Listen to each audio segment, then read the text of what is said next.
नमस्कार दोस्तों, स्वागत है आप सभी का। आज आप सभी के कमेंट्स को लिया जाएगा, डिटेल्स में बात करेंगे। और आपको एक चीज़ और बता दें कि ये एक ऐसा चैनल है जो आपको नियुक्ति के पहले और नियुक्ति के बाद हमेशा आपकी समस्याओं का निदान करता रहेगा। अभी तक आप चैनल को सब्सक्राइब नहीं किए हैं तो चैनल को सब्सक्राइब कर लीजिए। वीडियो जो भी आपको अच्छा लग रहा है उसको लाइक करते जाइए, जिससे हमें अप्रिसिएशन मिलता रहेगा आपके लिए और मेहनत करने के लिए। तो आज का पहला कमेंट्स देख लेते हैं। अविनाश सिंह जी की तरफ से है। आप पूछ रहे हैं कि आरआरबी इलाहाबाद एनआर में सीनियर सीसीटीसी की कौन सी वैकेंसी ज़्यादा है, टीटी, ईसीआरसी, पार्सल, गुड्स में क्या मिलने के ज़्यादा चांसेस है लखनऊ और मुरादा डिवीज़न में। तो आपका क्वेश्चन है एनआर से सीनियर सीसीटीसी के लिए। तो देखिए, जो सीनियर सीसीटीसी पर जो लोग भी मतलब अपॉइंट हुए हैं, सेलेक्ट हुए हैं, अभी तो सेलेक्ट हुए हैं, तो उसमें ज़्यादा चांसेस है कि आपको टीटी मिलेगा। क्योंकि एनएसजी 5 और एनएसजी 4 के जो स्टेशन हैं वहाँ से जो क्लर्कियल पोस्ट हैं, जैसे ईसीआरसी की पोस्ट है, बुकिंग क्लर्क की पोस्ट है, वो रेलवे प्राइवेट करने जा रही है, उसके लिए टेंडर देने जा रही है। ये बाकायदा जो है कि चल रहा है अभी, और सारे स्टेशनों से मंगा लिया गया है कि कितना दूरी है। कोई सुपरविज़न में एक आदमी रहेगा या फिर एसएस को दे दिया जाएगा सुपरविज़न में, और प्राइवेटाइजेशन में उसको दे दिया जाएगा। प्राइवेट वाले वर्क करेंगे वहाँ पर। तो इसलिए बुकिंग में संभावनाएं कम हैं, ज़्यादा चांसेज आपकी रहती हैं कि टीटी मिले आप लोगों को सीनियर सीसीटीसी में या सीसीटीसी में। ठीक है। दूसरा क्वेश्चन आपका डिवीज़न से रिकॉर्डिंग है। आप पूछ रहे हैं कि लखनऊ और मुरादाबाद डिवीज़न में किसका ज़्यादा चांस है। तो इसका जवाब हम पहले भी दे चुके हैं कि इन दोनों में 60-40 का आंकड़ा रहेगा। मतलब 60% मान लीजिए लखनऊ का और 40% मुरादाबाद डिवीज़न मिलने का चांसेस।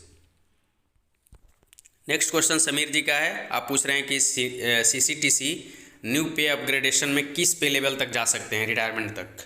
तो रिटायरमेंट तक सीसीटीसी जो नए वाले लोग आ रहे हैं, जो 24-25 में जॉब पा जा रहे हैं, तो नए वाले लोगों का ये है सीसीटीसी में कि वो 5400 ग्रेड पे तक आराम से जा सकते हैं। 5400 ग्रेड पे तक चले जाएंगे न्यू अपग्रेडेशन के अनुसार।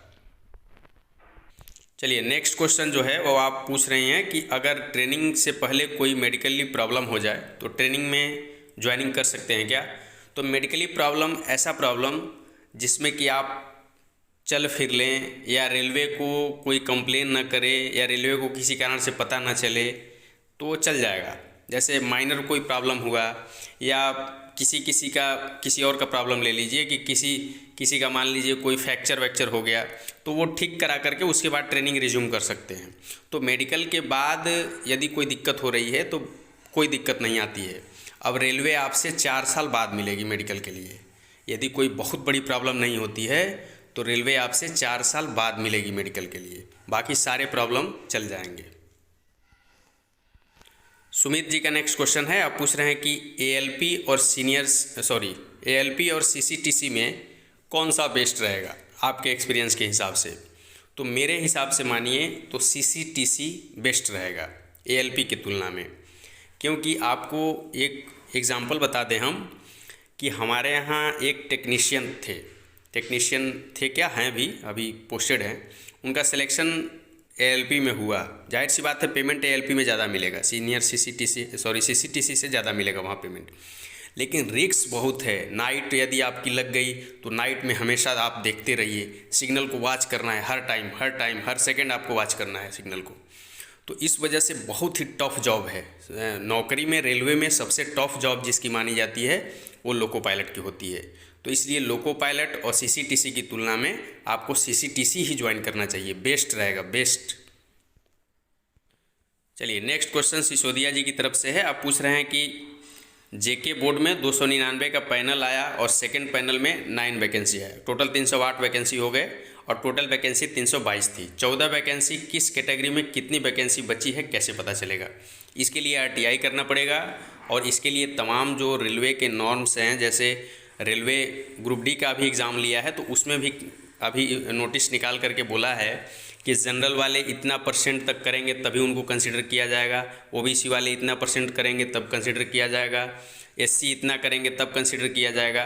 तो शायद उस परसेंटेज नॉर्म तक लोग पहुँचे नहीं होंगे। हो सकता है एक्स सर्विसमैन हो, या फिर ये एसटी कैटेगरी हो, या और आपका डिसेबल कैंडिडेट हों जो वहाँ तक न पहुँचे हों, तो इस वजह से उतनी वैकेंसीज़ खाली रह गई होगी, वो कैटेगरी की होगी, स्पेशल कैटेगरी की।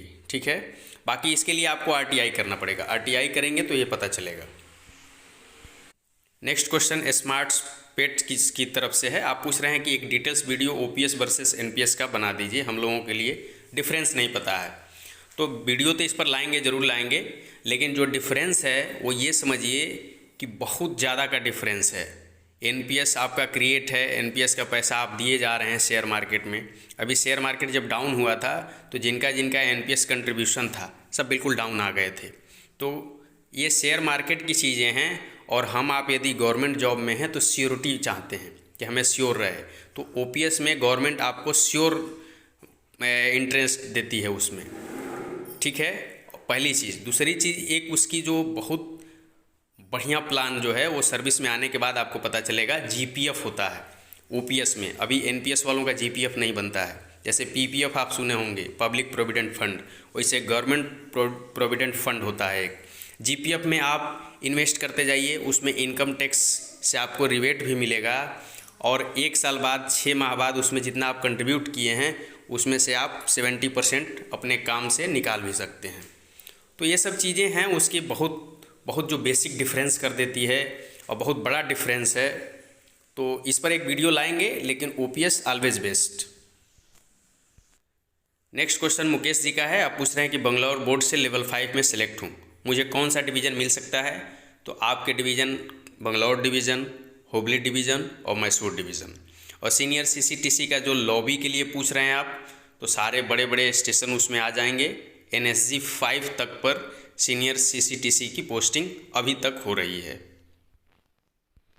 नेक्स्ट क्वेश्चन विकास कुमार जी का है। आप पूछ रहे हैं कि लेवल 5 में सिलेक्शन हो गया है, बट मास्टर डिग्री कंप्लीट होने में 2 मंथ बाकी है। हायर डिग्री कंप्लीट करने के लिए समय मिलता है? बिल्कुल, रेलवे तो नहीं देगी हायर डिग्री कंप्लीट करने के लिए समय आपको एक्स्ट्रा। वो समय इस टाइप से मिल सकता है कि इसी के आधार पर आप एक्सटेंशन ले सकते हैं, ऐसे मिल जाएगा, पहली चीज़। और दूसरी चीज़ ये है कि आपका लेवल 5 में सिलेक्शन हुआ है, जिस भी आरआरबी से हुआ हो, तो उसमें क्या है कि आप सेकंड वाले बैच में ट्रेनिंग में जाइए। अभी पहले बैच में ही 2-4 महीने तो इसमें ही लग जाएंगे, 2 महीने आसपास ट्रेनिंग में भेजने में। फिर आप सेकंड या थर्ड बैच में जाइए तो आपका मास्टर डिग्री कंप्लीट हो जाएगा। और मेरा ये सुझाव रहेगा कि आप मास्टर डिग्री कंप्लीट करके ही ट्रेनिंग में जाइए। इसके आधार पर आप एक्सटेंशन ले लीजिएगा, 2-3 महीने की कोर्स की बात है, तो आप इसको कंप्लीट कर लीजिएगा। नेक्स्ट क्वेश्चन शिशिर मिश्रा की तरफ से है, मिश्रा जी की तरफ से है। आप पूछ रहे हैं कि सीसीटीसी में टीटी, गुड्स, पार्सल और ईसीआरसी में कौन सी बेस्ट है? सीनियर सीसीटीसी होगा, चूँकि 2800 ग्रेड पे में ही ईसीआरसी आएंगे। पोस्ट बेस्ट रहेगा आपके हिसाब से डिसेंडिंग ऑर्डर में। तो डिसेंडिंग ऑर्डर में पहले तो रखिए आप टीटीई को। यदि आप मतलब बॉयज़ हैं, मेल हैं, तो टीटीई को बेस्ट पहले प्रेफरेंस पर रखिए। दूसरे प्रेफरेंस पर आपको ईसीआरसी को रखना चाहिए। बेशक गुड्स में दूसरा कुछ मामला से लोग जाते हैं, लेकिन सबके बस की बात नहीं है गुड्स को डील कर लेना। गुड्स में आपकी बड़ी बड़ी पार्टियां रहती हैं। आजकल सोशल मीडिया डिजिटल ज़माना है, वो आपका ही वीडियो बना करके, आपका ही वॉइस रिकॉर्डिंग कर करके और आपको ही ब्लैकमेल करने लगेंगे, फिर आपसे गलत काम करवाने लगेंगे। तो टीटी पहले नंबर पर रखिए, ईसीआरसी दूसरे नंबर पर रखिए, देन आप गुड्स और पार्सल में से जा सकते हैं, उसके बाद स्टेशन बुकिंग चल जाएगा। तो ये डिसेंडिंग ऑर्डर हो सकता है आपका। यदि फीमेल के लिए, कैंडिडेट के लिए इसको देखना है, तो टीटी और ईसीआरसी इक्विवेलेंट में आ जाएगा, लेकिन मेरे समझ से ईसीआरसी को पहला रखना चाहिए। फीमेल के लिए ईसीआरसी पहला, दूसरे नंबर पर टीटी, तीसरे नंबर पर स्टेशन बुकिंग नॉट गुड्स, और चौथे नंबर पर पार्सल और गुड्स में चाहिए। ठीक है लखन जी, आपका भी जवाब पिछले क्वेश्चन में ही था। आप भी सीनियर सीसीटीसी में पूछ रहे थे कौन सा बेस्ट है। चलिए नेक्स्ट क्वेश्चन रेलवे ज्ञान की तरफ से है। आप पूछ रहे हैं कि अब जो अपॉइंटमेंट लेटर आएगा तो क्या उसमें फादर नहीं है तो लेट लगा देंगे या नहीं, क्योंकि अभी तक डीबी और कहीं भी लेट वर्ड नहीं लगाया है। अगर नहीं लगाते हैं तो पुलिस वेरिफिकेशन में कोई दिक्कत होगी क्या? देखिए, पुलिस वेरिफिकेशन में कोई दिक्कत नहीं होगी, लेकिन अब जो लेटर आएगा अटेस्टेशन फॉर्म से लेकर के जो भी लेटर आए उसमें आप लेट मेंशन कर दीजिएगा। लेट मेंशन कर दीजिएगा, जो एक्चुअल है वो मेंशन होना चाहिए। सभी का यही है, अटेस्टेशन फॉर्म में अभी जो एक्चुअल है उसको आप देंगे। पीछे आपने क्या फिल किया है उससे मतलब नहीं है, एक्चुअल जो है वो देना होगा आपको।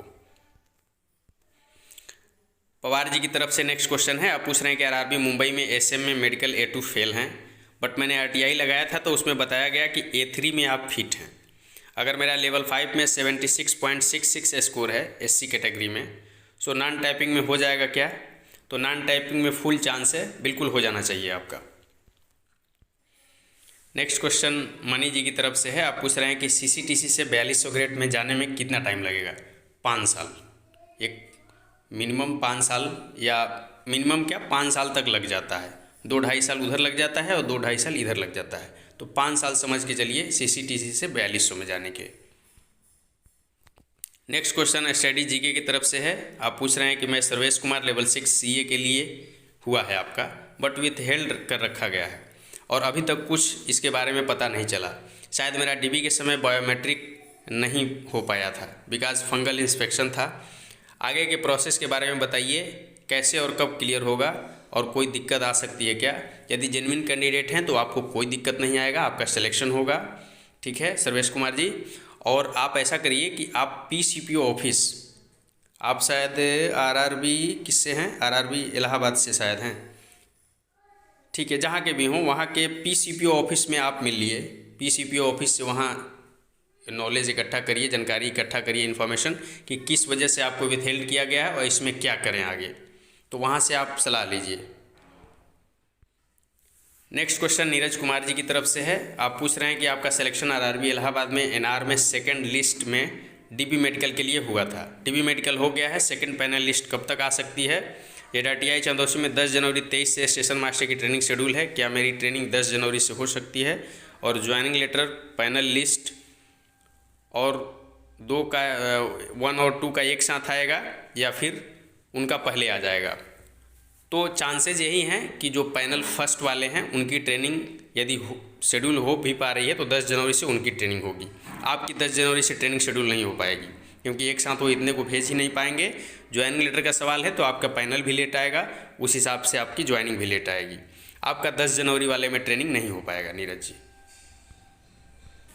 शिवशंकर सिन्हा जी की तरफ से नेक्स्ट क्वेश्चन है, आप पूछ रहे हैं कि अगर OPS लागू होगा तो क्या NPS में डिडक्शन होता है वो फिर नहीं होगा? बिल्कुल, OPS लागू हो जाएगा तो NPS का डिडक्शन नहीं होगा, OPS का डिडक्शन होगा। ठीक है, और दूसरा क्वेश्चन आपका है कि इलाहाबाद NR वालों का डिवीज़न अलॉटमेंट कब होगा? कुछ पता नहीं लग रहा है, तो रेगुलर हम भी इसके टच में बने हुए हैं, जैसे ही मालूम चलेगा आपको अपडेट दिया जाएगा। और काफ़ी लेट कर रहा है PCPO ऑफिस, इस चीज़ को हमने काफ़ी लोगों से डिस्कस भी किया है। हो सकता है ऊपर से प्रेशर हो कि थोड़ा डिले किया जाए, ऐसा हो सकता है, इसलिए डिले हो रहा है, क्योंकि इतना डिले नहीं होता है अभी तक। नेक्स्ट क्वेश्चन रियासत अली जी की तरफ से है, आप पूछ रहे हैं कि अगर हमारा ट्रेनिंग मिड ऑफ जनवरी में स्टार्ट हो गया और मुझे 1 वीक फरवरी में कजिन की शादी के लिए छुट्टी चाहिए तो सिर्फ 2 या 3 डे के लिए ही मिलेगी? हाँ, वहाँ की प्रशासन के हिसाब से है, 2-3 दिन ही केवल मिल पाएगा आपको, नहीं कोई बहुत ज़्यादा खुश है आपसे तो 3-4 दिन 5 दिन भी दे सकता है, लेकिन 2-3 दिन अमूमन मिलता है। एक आक आपका रेस्ट इसके साथ आ जाएगा वीकली। नेक्स्ट क्वेश्चन ऑक्टेन जी की तरफ से है, आप पूछ रहे हैं कि अजमेर जोन में क्या सभी को एक साथ SM की ट्रेनिंग करवा सकते हैं? क्या पॉसिबिलिटी लगती है आपको? बिल्कुल नहीं, एक साथ नहीं करवा पाएंगे, एक साथ नहीं करवा पाएंगे, कम से कम 2 बार में होगी। नेक्स्ट क्वेश्चन सुबोध कुमार जी की तरफ से है, आप पूछ रहे हैं कि आप ग्रुप D में हैं और सीनियर CCTC में हो जाएगा, आप सर्विस रिकॉर्ड को कंटिन्यू नहीं करना चाहते हैं। तो देखिए सुबोध कुमार जी, ये डिवीज़न पर डिपेंड करता है। यदि टेक्निकल रिजर्वेशन लेकर के तमाम मतलब बहुत सारे डिवीज़नें हैं जहाँ पर आने पर वो आपके पिछले सर्विस रिकॉर्ड को मतलब नहीं कंटिन्यू करते हैं, वो फ्रेश सर्विस रिकॉर्ड जनरेट करते हैं। लेकिन बहुत सारे डिवीज़नों में ऐसा है कि वो आपके सर्विस रिकॉर्ड को मंगवाते ज़रूर हैं, लेकिन आपका न्यू सर्विस रिकॉर्ड बनेगा, उससे कोई मतलब नहीं है। आप फ्रेशर्स हैं, न्यू सर्विस रिकॉर्ड बनेगा, भले वो इन्फॉर्मेशन के लिए आपकी सर्विस रिकॉर्ड को मंगवा लें, तो इसमें कोई बहुत उसकी बात नहीं है। बिल्कुल सर्विस रिकॉर्ड आपका नया ही बनेगा, वो इन्फॉर्मेशन के लिए भले आपके ऑफिस से सर्विस रिकॉर्ड को मंगवा लें कि आपका लीव वगैरह सब कैरी आगे बढ़ा लें, लीव वगैरह ऐड कर लें उसमें। ठीक है, नेक्स्ट क्वेश्चन गुलशन कुमार सिंह जी की तरफ से है। आप पूछ रहे हैं कि लेवल 5 का डीवी हो गया है, मेरे 10th और 12th के मार्कशीट और सर्टिफिकेट में प्रॉब्लम थी। डीवी के टाइम रिटेन में नहीं लेकिन ओरली बोला गया था कि ज्वाइनिंग के टाइम पर प्रॉब्लम होगी, उसको सुधरवा लेने के लिए बोला है। अगर सुधरवाने में टाइम लगेगा तो ज्वाइनिंग के टाइम कोई दिक्कत होगी। देखिए, सुधरवाने के लिए आप आवेदन दे दीजिए, उधर सुधरता रहेगा, इधर आपका ज्वाइनिंग आएगा तो ज्वाइनिंग के लिए आप पहुँचिएगा डिवीज़न में। ज़्यादा से ज़्यादा आपका ये हो सकता है कि ज्वाइनिंग में डिले होगी, आपकी कैंडिडेचर को कैंसिल नहीं किया जाएगा। अधिक से अधिक पॉसिबिलिटी बहुत ज़्यादा होगी तो आपकी ज्वाइनिंग में थोड़ा डिले होगा, तो हो जाएगा। या ये लास्ट पॉसिबिलिटी बता रहे हैं, बाकी इससे पहले ये है कि कोई दिक्कत ना हो, क्योंकि आप सुधरवाने वाला भी वहाँ दिखा देंगे कि हमने आवेदन दे दिया है, तो कोई दिक्कत नहीं होगा। बशर्ते ये है कि आप आवेदन दे दीजिए सुधरने के लिए। SG जी का क्वेश्चन है कि कमर्शियल अप्रेंटिस में पार्सल या गुड्स डिपार्टमेंट में क्या वर्क करना रहेगा। यदि कमर्शियल अप्रेंटिस को पार्सल या गुड्स डिपार्टमेंट मिलता है तो वो लेवल 3 CCTC और लेवल 5 सीनियर CCTC से सेलेक्ट होकर आए हुए क्लर्क का ऑफिसर होता है। आपका कहना ये है कि कमर्शियल अप्रेंटिस यदि 4200 ग्रेड पे में जा रहा है तो वहाँ लेवल 3 वाले और लेवल 5 वाले का वो ऑफिसर रहेगा, आपका क्वेश्चन ये है।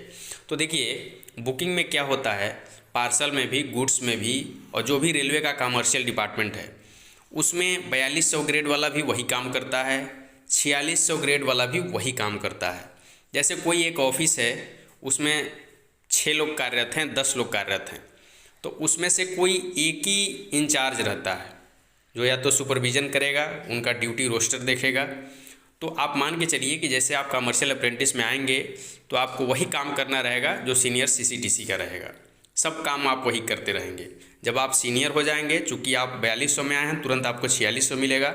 4600 होने के बाद किसी ऑफिस का जब आप इंचार्ज हो जाएंगे तब आपके अंडर में सब वर्क करेंगे और सबकी हाजिरी, छुट्टी और रोस्टर, सारी चीज़ें आपको देखनी रहेगी। नेक्स्ट क्वेश्चन लर्नर जी की तरफ से है। आप पूछ रहे हैं कि RRB NTPC में 12th 2018 में पास किए थे आप, लेकिन गलती से 2017 हो गया था। डॉक्यूमेंट वेरिफिकेशन में क्या करना होगा? सिंपल है, एक एफिडेविट लगेगा, बस एक एफिडेविट लगेगा, कोई दिक्कत नहीं होगा इसमें। नेक्स्ट क्वेश्चन पूजा जी का है। आप पूछ रहे हैं कि पुलिस वेरिफिकेशन में ये लोग क्या इन्फॉर्मेशन लेते हैं, ये हमारे डॉक्यूमेंट भी चेक करते हैं क्या? तो आपके डॉक्यूमेंट ये नहीं चेक करते हैं।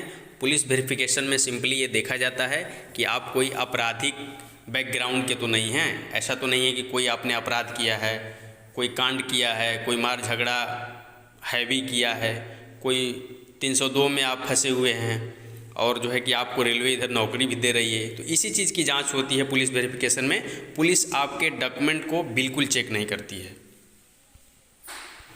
नेक्स्ट क्वेश्चन अमेजिंग वीडियोज़ की तरफ से है। आप पूछ रहे हैं कि जब मैं रेलवे का फॉर्म फिलअप किया था तो उस टाइम अपनी जॉब नहीं दिखाया था और मैं PSU में जॉब करता हूँ, बट मैंने DB से पहले रिज़ाइन दे दिया है जॉब से। तो आप अटेस्टेशन फॉर्म की बात बोल रहे हैं कि अटेस्टेशन फॉर्म में जब जॉब करते हैं कि नहीं, फुल डिटेल्स के साथ दीजिए। तो अभी आप जॉब कहाँ कर रहे हैं? अब आप अटेस्टेशन फॉर्म भरेंगे तो इस टाइम तो आप रिज़ाइन कर चुके हैं। हाँ, वो लोकेशन दिखा दीजिए कि यहाँ से यहाँ तक हमने वर्क किया। चाहे तो आप नहीं भी दिखा सकते हैं, क्योंकि PSU में या प्राइवेट सेक्टर में बहुत जोर नहीं है रेलवे का। रेलवे डायरेक्ट बोलती है कि यदि आप सेंट्रल गवर्नमेंट में या स्टेट गवर्नमेंट में जॉब कर रहे हैं तो आप इस चीज़ को दिखाइए। तो ये चीज़ आपकी इच्छा के ऊपर है, उसको दिखा भी सकते हैं और नहीं भी दिखा सकते हैं। उसको दिखाएंगे, रिजाइनेशन आपके पास है ही है उसका, तो एक्नॉलेजमेंट लेटर होगा ही रिजाइनेशन का, तो वो आपके पास रहेगा। जब मांगा जाएगा तो आप प्रोड्यूस कर देंगे। तो उसको दिखा भी सकते हैं और नहीं भी दिखा सकते हैं, आपकी इच्छा। इससे आपकी सिलेक्शन में कोई दिक्कत नहीं होगा। नेक्स्ट क्वेश्चन भंवर लाल जी की तरफ से है। आप पूछ रहे हैं कि मेरा स्टेशन मास्टर में जम्मू जोन में सिलेक्शन हुआ है और मैं चाहता हूं कि ट्रेनिंग के बाद मुझे पंजाब में ज्वाइनिंग मिले। तो सर, इसके लिए क्या ट्रेनिंग के बाद ऑप्शन मिलेगा मुझे पंजाब में ज्वाइनिंग लेने का, या फिर अपनी इच्छा से पंजाब या जम्मू में कहीं भी दे सकते हैं? आप जम्मू जोन से हैं, एक ही अभी तक डिवीज़न है, एक बनने के तैयारी में है एक और डिवीज़न उसमें, लेकिन फिरोजपुर डिवीज़न केवल इसमें लगता है। और ट्रेनिंग आप फिरोजपुर डिवीज़न से करेंगे तो पहली पोस्टिंग क्या होती है कि डिवीज़न अपने हिसाब से ही देता है। हाँ, वहाँ मैन पावर प्लानिंग जो होगा, TI होते हैं, TI मैन पावर प्लानिंग, उनसे मिल सकते हैं, आप रिक्वेस्ट कर सकते हैं। यदि वो चाहें वहाँ वैकेंसी है तो वहाँ आपको पोस्ट कर सकते हैं।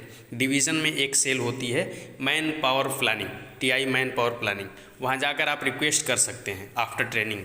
तो हो सकता है कि आपकी रिक्वेस्ट को कंसिडर कर लें।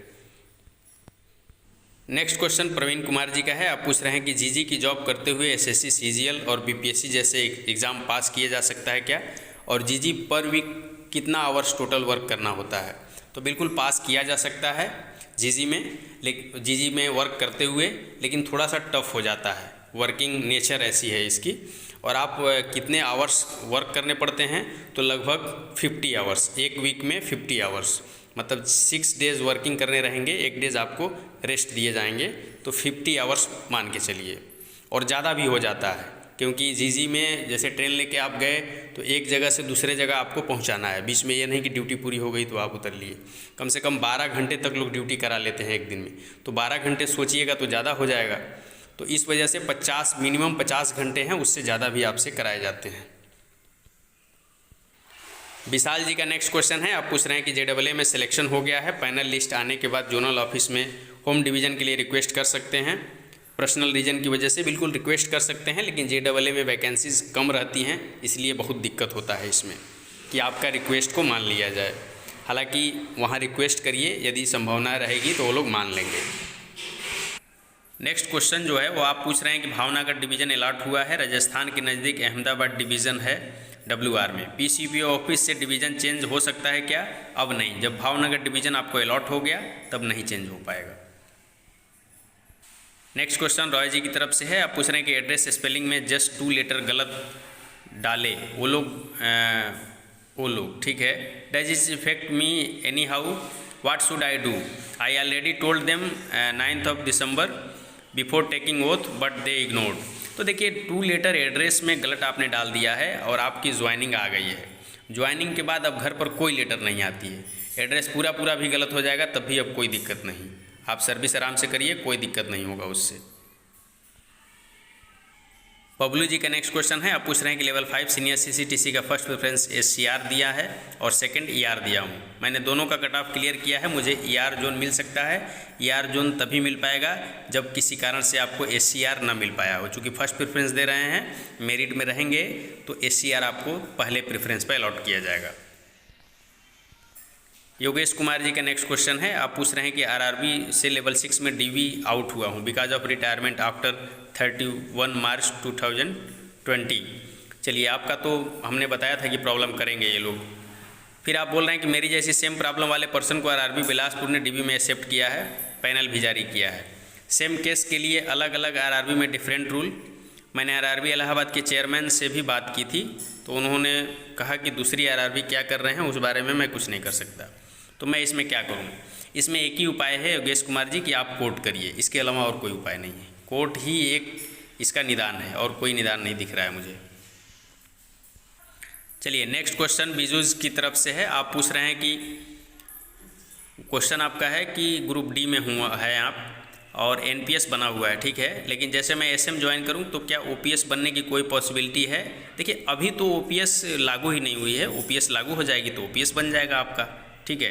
नेक्स्ट क्वेश्चन आप पूछ रहे हैं कि JTI उदयपुर में सेकंड बैच में जाने पर सीनियरिटी डाउन होगी या फिर फर्स्ट वालों की तरह ही रहेगी।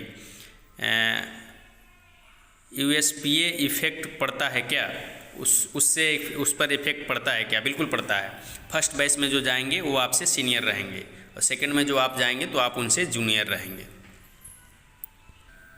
डोमन लाल जी की तरफ से क्वेश्चन है। नमस्कार आपको, आप भूतपूर्व सैनिक हैं, वर्तमान में राज्य सरकार में सहायक शिक्षक के पद पर आप कार्यरत हैं, मूल वेतन 25,300 है, वर्तमान स्थिति में उसका 80% ही भुगतान हो रहा है।